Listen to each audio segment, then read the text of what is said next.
सनात सनातनतमः कपिलः कपिः अप्ययः 896 सनात सनात इति दीपातः चिरार्थवचनः कालच म्हणजे सनात हे एक बोलण्याचा एक भाग आहे की जे खूप वेळ किंवा काळ हे दर्शवणारं आहे.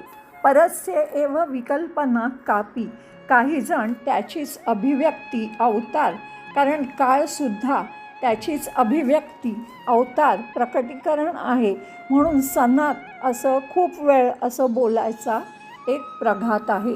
खूप वेळ असणारा असा तो सनात. परस्य ब्रह्मणो रूपम म्हणजे सर्वोच्च ब्रह्माचं रूपम पहिलं रूप.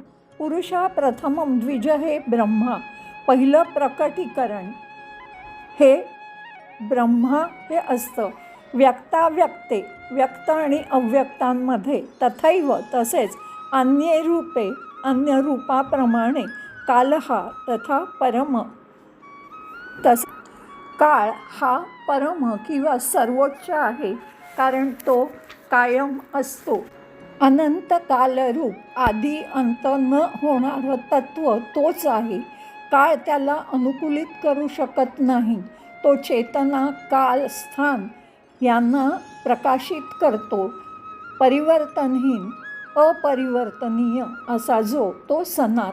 ओम सनाते नमः. 897 सनातनतमः.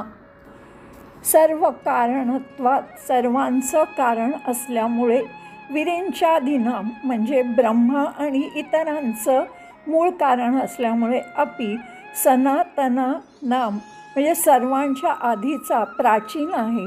अतिशयेनं म्हणजे अत्यंत सनातनत्वात सनातनतमः प्राचीनातला हा प्राचीन आहे म्हणून हा सनातनतमः. परमप्राचीन त्याच्यापासूनच बुद्धी निर्माण झाली जिची एक अवधारणा काळ ही आहे. काळाची सुरुवात होण्याआधीच हा अस्तित्वात होता म्हणून सनातनतमः. ओम सनातनतमाय नमः. 898 कपिलः. वडवानलस्य कपिलः समुद्रातील अग्नीसारखा म्हणजे वडवानलासारखा.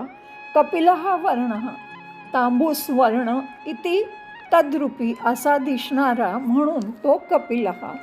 किंवा महर्षी कपिलाचा अवतार घेणारा हा विष्णूंनीच सांख्यदर्शनाचं प्रतिपादन केलं महर्षी कपिलांचा अवतार घेऊन म्हणून. आणि गीतेमध्येच सुद्धा ते म्हणतात सिद्धानाम कपिलोस्मी, महान लोकातील कपिल मी आहे असा तो कपिलः. ओम कपिलाय नमः. 899 कपिः. कम म्हणजे जल किंवा पाणी रश्मीभिः त्याच्या किरणांनी. पिबन पिणारा. कपिः म्हणजे सूर्य जो आपल्या किरणांनी पाणी प्राशन करतो शोषतो तो. कपिः वराहो वा किंवा रानटी रानडुक्कराला सुद्धा कपिः असं म्हणतात. किंवा कपिः वराह श्रेष्ठच म्हणजे वराह अवतार घेतलेला तो सुद्धा कपिः. क म्हणजे पाणी, पाणी शोषण करणारा. किरणांमार्फत पाणी पिणारा. सूर्य सर्व काही सुकवतो आणि पृथ्वीवरील जलसामुग्रीचं बाष्पीभवन वाफेत रूपांतर करतो असा तो कपिः. ओम कपये नमः. 900 अव्ययः.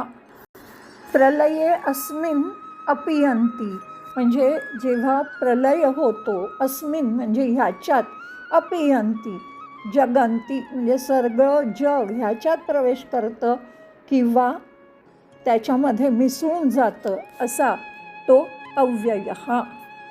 आप्य म्हणजे ज्याच्यात पूर्ण जग ब्रह्मांड विलीन होतो.